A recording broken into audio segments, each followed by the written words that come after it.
From the BBC World Service, in association with ABC and Akashvani, this is Stumped. Hello and welcome to Stumped, your intercontinental hit of news, features and debate from the quirky world of cricket. I'm Alison Mitchell and I've hot-footed it from Edgbaston to Nottingham after all the chaos and excitement, tension and drama of the first men's Ashes test match. The women's test is now getting underway. It's the first part of their multi-format series in the women's Ashes, and really delighted to be here in the commentary box looking out over a wonderfully sparkling Trent Bridge cricket ground with the white bucket seats looking absolutely pristine on this early morning ahead of the day's play. And yeah, it's really exciting to have the men's and the women's Ashes dovetailing in such a way that we're bouncing from one match to the other. And if it's anything half of it as exciting as we saw at Edgbaston, then we're going to be in for a cracking summer. Well, let's hope that game rubs off on the women in that match at Trent Bridge. We need to maintain the rage, so to speak, because that was one of the most extraordinary test matches I've ever seen. Jim Maxwell here in London for ABC and the BBC, opposite Lord's actually, in the old hotel that's been here for a long time, and having a little bit of what you'd call R&R in the wake of some celebrations, as you can imagine. Every Aussie anywhere on the planet, but particularly here in London, is just a little bit excited, having the relief of winning the game, and it could easily have been lost, but certainly one of the most thrilling test matches we've ever seen. And it's, yes, as some commentators said, it was one for the ages. Without question. And Jim, congratulations and good luck for this one, Alison. We'll see how it goes. England is the place to be for test match cricket or cricket at all. I hope the weather holds, by the way, Alison. I'm Charu Sharma for Akashvani, sitting in the middle of the desert in Ajmer, in my school, the Mayo College of Ajmer, one of India's premier boarding schools. I'm a part of the board, by the way, so I've taken a little bit of time out from our proceedings for something very important, Stumped. By the way, I've got a quarter of an eye out on the ICC World Cup qualifiers as well, and congratulations to Oman for beating Ireland. So we'll see how that turns out and who joins the top 8 for the World Cup to be held later in India. But of course, the way the test series have started the Ashes, just spectacular. Jim, goodness, were you exhausted yesterday? Were you exhausted the day after the match finished? Because I was absolutely shattered, and yet you called the winning moments and really lived and breathed that dramatic climax. Well, it was a long evening, I have to say. The adrenaline was pumping so much, you weren't even thinking about it. You wound up in that last hour or two, particularly that partnership of Cummins and Lyon. Who could have thought they'd add those runs? So they're the great all-rounders in Australian cricket at the moment. They take all the wickets and they make the runs. Yep. But look, it could easily have gone the other way. You got to take your chances, and that's where, to me, England missed out. But any analysis you put on that game, it could have gone either way. The fact that it's gone to Australia, that's huge. I was down on the boundary edge when those winning runs were hit this time around. I was right in front of the bank of Australian supporters who were part of a big tour group, many of them all clad in the same green and gold outfits. And they had so much stick over the course of those 5 days, from the Hollies stand right next to them with chants and singing directed at them all match, because England were in front for most of the game. It always felt like it was Australia who was sort of on the back foot. And yet suddenly Waltzing Matilda was bursting out. They had the upper hand. They could sense it was coming, and the jubilation when that ball went over the line for the 4 runs, and Pat Cummins threw the bat away and ripped off the helmet and went charging around the ground. It was quite something to behold. Cherry, where were you for the climax? Were you able to sort of get fully involved in the match from wherever you were? Well, it's a 5-day match, right? So I got involved at several stages, but not right at the very end, unfortunately. It was a little late and I was elsewhere and I couldn't quite get to see the final moments. But I knew what was going on because, as we all possibly are, I was part of a few groups, and, every 3 minutes there were 40 messages about what's likely to happen, who's winning here. And people swung crazily from one end to the other. And of course, it was. All results were possible till the very end. But it was quite remarkable how Australia sort of went over the line. And you've got to say, Pat Cummins, we've talked about that and Stumped earlier about his captaincy, because he's obviously a fast bowler. They'd like to consider himself an all-rounder, particularly after this performance. But he's pulled out some extraordinary wins with the bat as well. So congratulations, Australia. And it was a match that England should have won.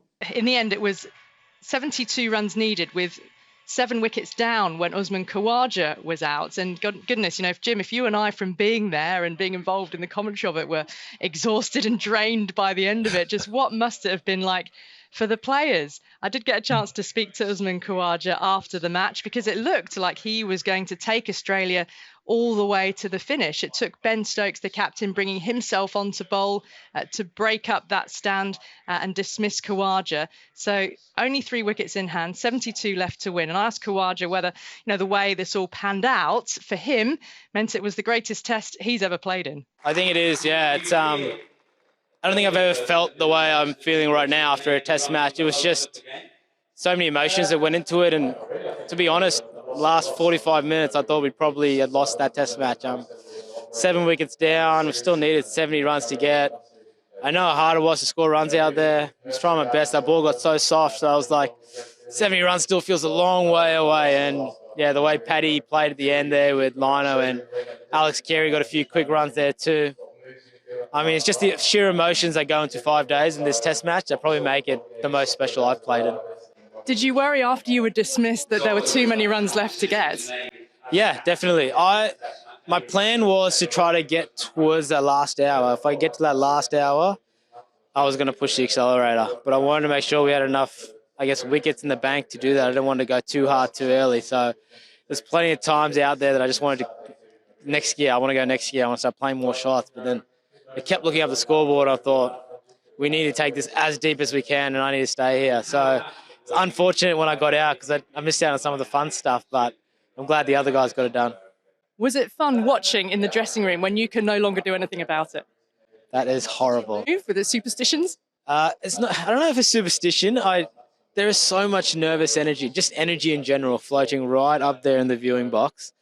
Everyone was this, that, and I try not to get too excited or too low. I just want to stay even. So I just went into the change rooms, watching it on TV. The worst part was there was a 3-second delay on the TV.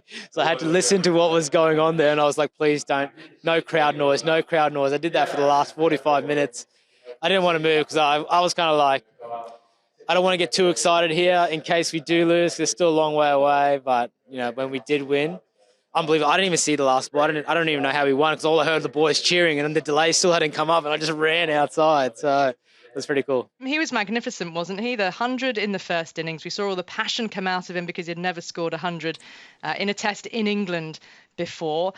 But were you a little bit worried about the manner in which he was scoring in that second innings? Because there just seemed to be, he said there he had a plan, but you were watching just going, goodness, if he's not careful, Australia at one point seemed to be going nowhere with the run rate. The moment actually Travis Head got out to Moeen Ali and he just banged him for a couple of fours, I thought we might be in a bit of strife here because you've got to keep the momentum going. And I know they were patient and they had a lot of overs left and they could afford to be watchful. And as Usman pointed out, not only was it a soft ball, but a pretty sluggish pitch, very turgid.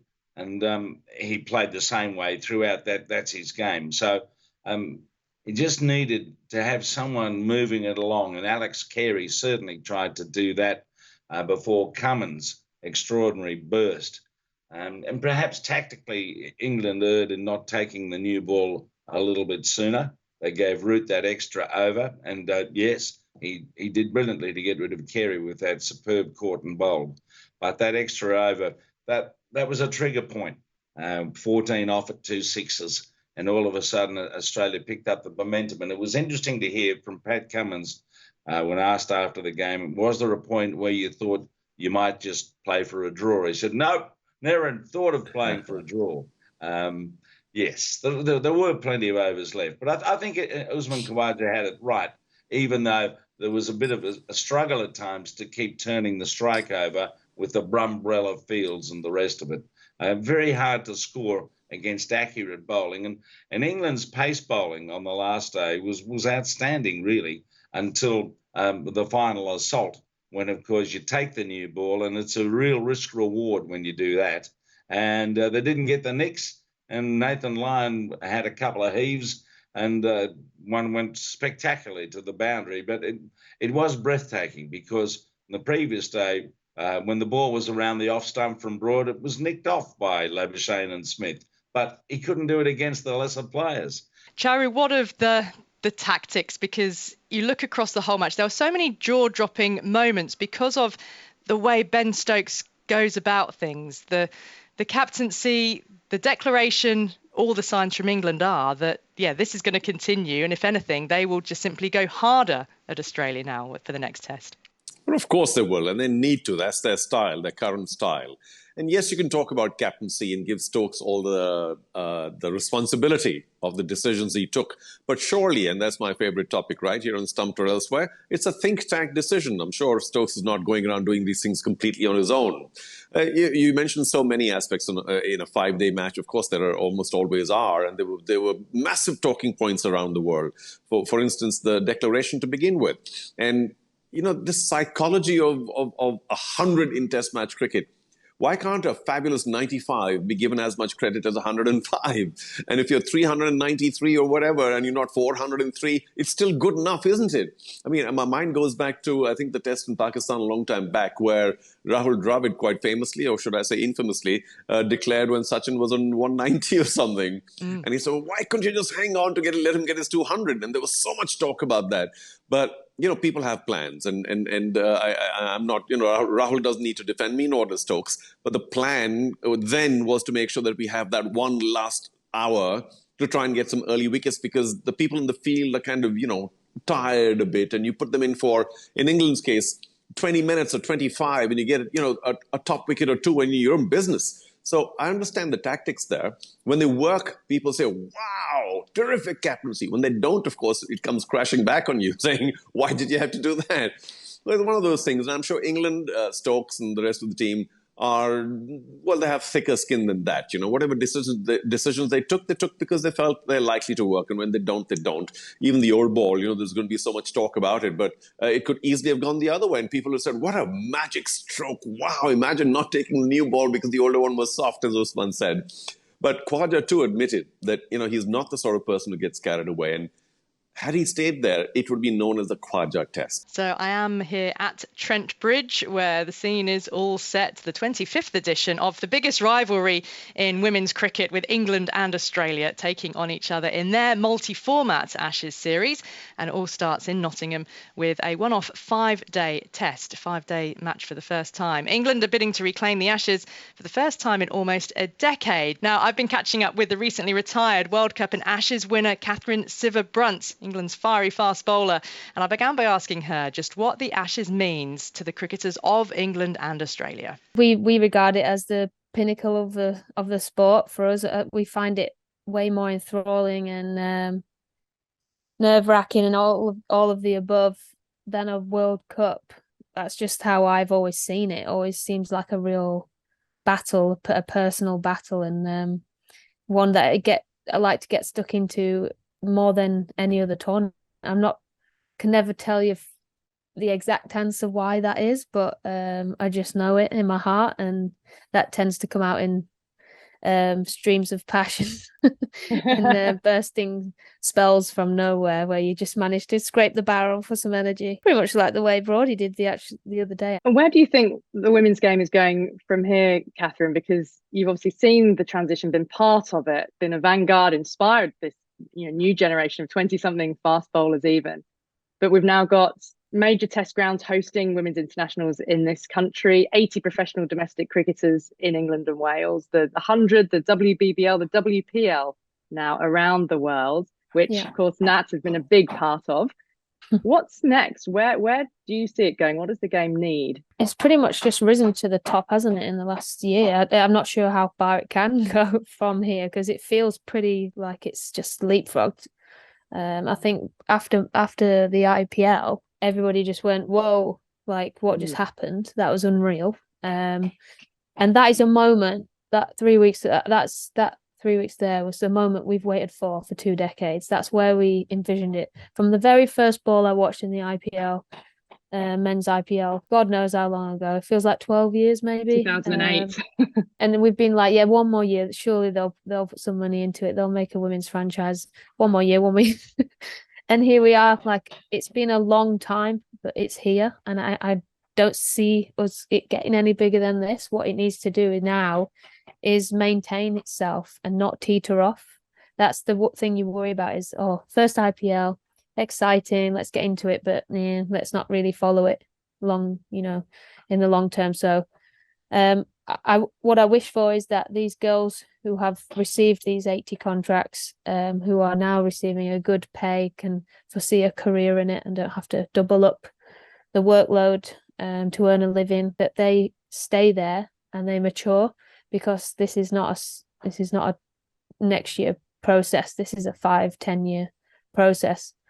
So is it going to challenge international cricket in any way, the primacy of international cricket? Yeah, that is the worry, isn't it? That people will disappear. And I played for England because I'm extremely passionate. I wanted to represent my country. I wanted to, be proud, and for people to be proud of me. And I did that because I loved doing it, and I didn't receive money for that, and neither did anyone else. And so you were basically there having fun with your mates and making the country proud of you, and that was everything. And that's not the case now. This world we live in now it's a worry. You don't know where your next paycheck's coming from some people. Some people still have their job, but their job is no longer good enough to support them. So it's like there's all these added layers to life and living, and we need to keep up with that if you want to keep people there. And so franchise cricket is so luring. And Nat's 30 now, and her body's going to get more bruised and battered, and she's going to think, is international cricket worth it when I can play half the year for twice as much money elsewhere? And these are the realities that you've got to face, because these people have got to think, I have a short career, I've got the rest of my life to live, I need to make the most out of what I've got while I've still got it. And I should know that with the three back surgeries that I had. So yeah, there's all sorts of decisions you've got to make, and there's always that feeling of not taking yourself away from, representing your country, because that is why we all started in the first place, and I don't want that to go away. Thanks for your time on Stumped, and we'll see you throughout the Ashes series, because we'll be hearing your commentary and being alongside you as well. So enjoy the rest of the summer.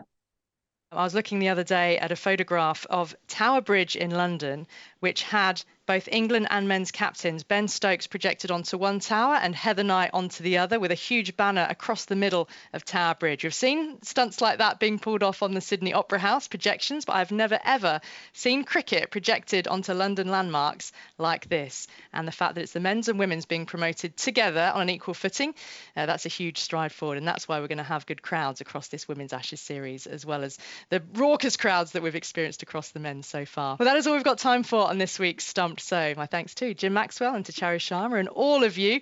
Make sure that you join us again for next week. Until then, bye-bye.